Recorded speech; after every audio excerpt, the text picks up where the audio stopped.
Well, good morning. Good morning. So we are continuing on in our series of How Bad Do You Want It? So we are focusing on people who are willing to step out on faith to get what it is that they want from God, even when the naysayers tell them no, and even when other people say you can't do it. And they're saying that I don't care that other people say I can't do it. I don't care if other people have undermined me. I know that there's something I want from God, and I'm willing to forsake everything to go and get it. So today we're going to talk about that, and we're going to read two different scriptures from the New Testament. So the first one is Mark chapter 5, and we're going to start at verse 25. Mark chapter 5, starting at verse 25. So when you find it, kind of keep your finger on it. We're going to refer to that one. And we're also going to come from the book of Luke. How bad do you want it? So please stand as we give honor to God's word. Mark chapter 5, verse 25, we're reading down to 34. And the word of God says, "And a certain woman which had an issue of blood 12 years, and had suffered many things of many physicians, and had spent all that she had, and was nothing bettered, but rather grew worse.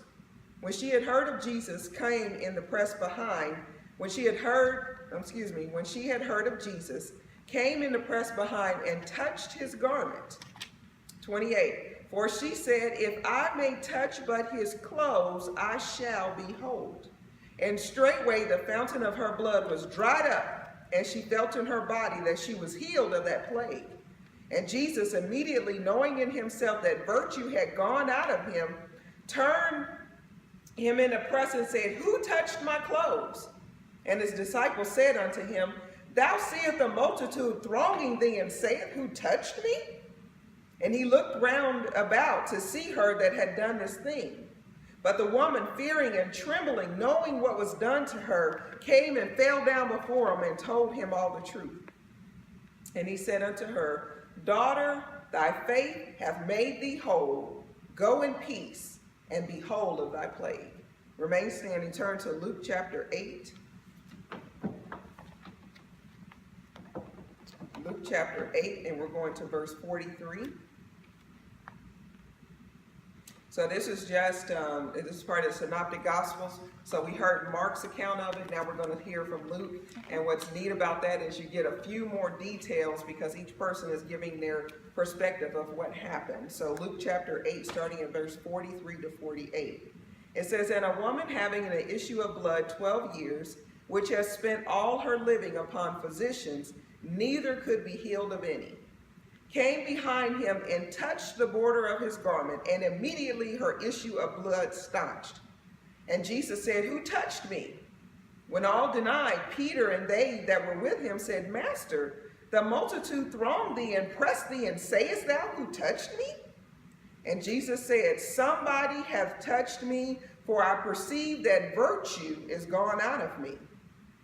47. "And when the woman saw that she was not hid, she came trembling and falling down before him. She declared unto him before all the people for what cause she had touched him, and how she was healed immediately. And he said unto her, Daughter, be of good comfort. Thy faith hath made thee whole. Go in peace." Our subject today is diving for deliverance. Diving for deliverance. You may be seated.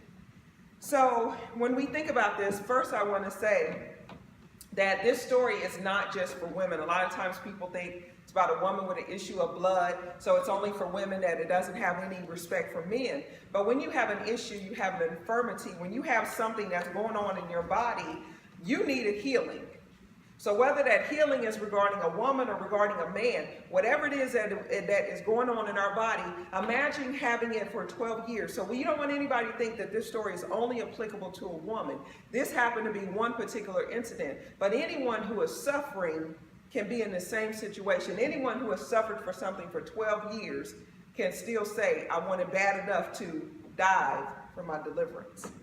So we're going to talk about the culture during that time. So the culture during that time was a woman who was, during her menstrual time, was considered unclean. She was not allowed to touch the same things that the rest of her family touched. She was not allowed to be touched by her husband, because even though it was a natural part of the process, that was the culture during the time, she was considered unclean. She went around, whenever she was out in public, she would have to declare, unclean, unclean. Just like the lepers, just like the people who had a disease that you could touch and you would get the same thing that they got. She was put in the same category as somebody who had leprosy. When it is a woman, it is a natural process of a woman's body. So even then, they had to teach the young girls of what's going on in your body, that when you don't have a child, when that egg has not been fertilized, that there's a shedding of the body. This is a natural process, but they taught the girls that even during this time, you too are considered unclean.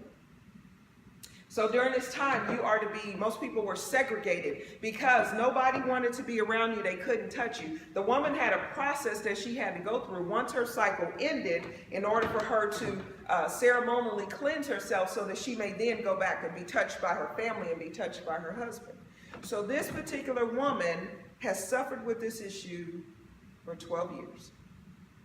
Typical menstrual cycles can be from 3 to 7 days, once a month. But this woman has continuously bled for 12 years. 12 years of no one hugging you. 12 years of no one touching you. 12 years they can't even pat you and say it's going to be okay. They can't even say I understand. They can't even say that I'm sorry for what you're going through. Every physician that she went to, she spent up every dime that she had.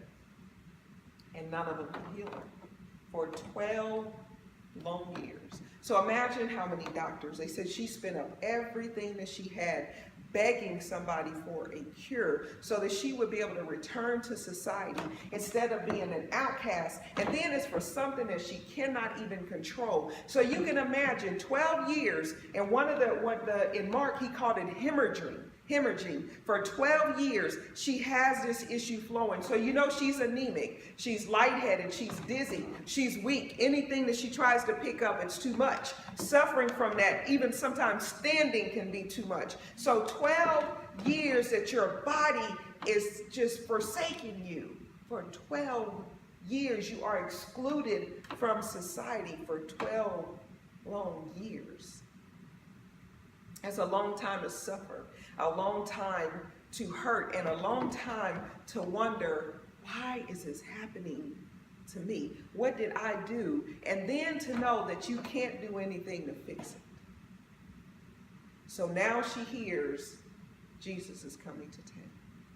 She knows that Jesus has healed other people. He has spoken and people were healed. He has touched people and they were healed. And she said, I got to get to Jesus, but here's the problem. She's unclean.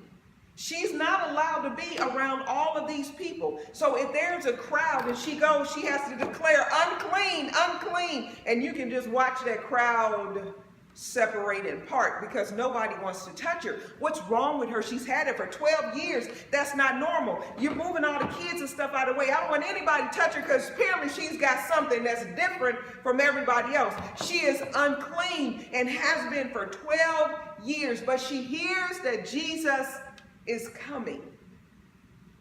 And she's saying, if I could just touch him, if I could just get near him, if I could just be in his presence. And she knows that even a priest is not allowed to touch her, because when the priest comes, he can pray for her, he can want the best for her, but he is clean and he cannot touch anything that has been defiled. And although this woman suffers from something she can't control, she is considered unclean and she's considered defiled. So even the priest, the man of God, can't touch her, but in her head she wants to touch Jesus. So imagine if she tells somebody else, when Jesus comes, I'm going to touch him. They would stone her and throng her. You are not allowed to touch anybody, and you definitely can't touch the Son of God. But she's saying, I got to be whole. I got to be touched. I got to be healed, and I only have one chance to do it. But I can't tell anybody what I'm going to do because they will just shun me and they will keep me away because I'm not allowed to touch anybody, and I definitely better not touch the Son of God. So she's going in on this crowd and she has not declared herself unclean. So she's violating that. And then she has the nerve to get close to Jesus because she's saying, I want this bad enough that I'm willing to suffer whatever consequences come, because she knows by touching that man of God, they could kill her. That is the culture during the time. You are unclean. You're not allowed to be around people, and you have to declare that you're unclean. But she's going to go and get around a crowd of other people, and then she's saying, I'm just going to get down and touch the hem of his garment. I'm going to do it from behind, because if I come forward, somebody might recognize me and declare that's that unclean woman. So I'm going to do it from behind Jesus, and if I could just touch the hem of his garment, I know I'll be whole. Diving for her deliverance, because you only get one chance. Jesus is walking. He is not stationary. So she only gets one chance. One chance. And she goes and she touches the hem of his garment. And because Jesus is so holy, because he is so powerful, just by touching his clothes, she's whole. The flow stops immediately. Any woman understands it stopped immediately. And she said, oh, I've been made whole. I'm healed. But here's the problem. Jesus noticed that the power had gone out of him. Who else somebody can touch the back of my dress? I wouldn't know unless you touched my body. She only touched his clothes, but he felt the power go out of him, and he turned around and asked, who touched me? And his disciples are looking at him. They don't want to call him crazy. They're like, Master, there's all of these people around here, and everybody's touching you. Everybody's getting their chance to be around Jesus. And everybody, he said, people are thronging, so people are trying to get close, so people are touching him. Other ones are saying, oh, Jesus, oh, Son of David, oh, Son of God. And everybody's touching him. He said, and you want to know who touched you? He said, everybody's touching you. But Jesus said, no, I felt the power, I felt the virtue come out of me. Who touched me? So he's looking around.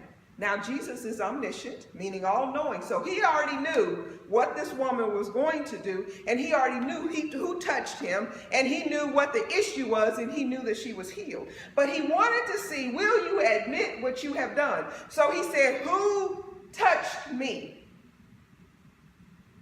And the woman is afraid because of the culture. She did not declare herself unclean. She did not tell everybody that she had an issue, and she should never, never have touched the hem of his garment. She's afraid because she's saying, I'm healed, but now I might die. But I wanted it bad enough, because after 12 years, if she only had 1 minute of not suffering, it was worth it. It was worth taking that dive. It was worth doing it. She wanted it bad enough for any moment of peace. She was willing to suffer the consequences of whatever was going to happen. She had no idea what was going to happen to her, because she knew she was wrong for what she did. But she wanted it bad enough to die for her deliverance, because she only got one shot. So when Jesus asked who touched me, she came down and she fell down and she told him that it was her. She said, for 12 years I've been suffering, and I've spent up every dime I had going to every physician that I could, and nobody could help me, and I knew that if I could just get to you, I'd be made whole. And she said, Master, as soon as I touched you, the flow stopped. And can you imagine her talking fast and probably crying, because she knows that he can sentence her to death. He knows that before Jesus ever does anything, people probably already picked up stones and they're ready to take her down. Who do you think you are with your issue that you've had for 12 years, and you're going to touch Jesus? Are you crazy? So she's there, she's down there at his feet, and she's telling him what happened. And he looked down at her and he called her daughter. She broke every rule that there was. And Jesus looked down at her and he called her daughter. And he said, your faith has made you whole. Your faith, believing that just touching his garment, believing that just touching, not even the whole garment, but just the rim of it, just if I could just touch the hem of it, she said, I know I'll be whole. And Jesus said, your faith has made you whole. So she was willing to die for her deliverance, willing to suffer whatever consequences, just for a moment of peace within her body. And he said, your faith has made you whole. He said, now go in peace. Because he said, you have been healed of your plague. And you think about it. Imagine somebody finally addressing you like a human being. If you've 12 years, unclean, the same thing that the people who suffered from leprosy had to do. Somebody looks at you face to face and calls you daughter. Somebody recognizes you as a person. This woman didn't even get a name. She was just a woman with the issue of blood. But Jesus looked at her one-on-one and said, daughter, and said, you've been made whole. And you think about it. What did other people learn from that situation? Because it wasn't by happenstance. But I think about somebody who wanted it bad enough at all cost to say, even if I die after this, I at least had a moment of peace. It was worth everything that I have. Because she had spent her money, she had spent her time looking for a cure. And she was willing to suffer everything if Jesus would just heal her for a moment. But he healed her for an eternity. He said, you've been healed of your plague. He didn't say you've been healed for a day. He didn't say you've been healed for a week. He said, you've been healed of your plague. You have been made whole. So you think of the things that we're suffering through, that we're going through, whatever the issue is. Do we want it bad enough to dive through the crowd, to believe that just touching Jesus would do it? Do we believe that he has enough power and authority in his body and anything that's touching him, that if we can just get there, it's going to be okay? Do we believe in Jesus enough? Do we? I think a lot of times we can do a lot better with our faith because we don't believe that God can do the miraculous. The fact that this woman just touched his clothes and was healed, that shows us how powerful he is, because he's facing here. All of these other people were touching him. The Bible didn't say that everybody who touched him was healed. The Bible said the woman with faith is the one who was healed. How can we get our healings? How can we get our deliverance? It's by believing that God can do it. All of us can use a checkup on our faith. All of us can have to think of how bad do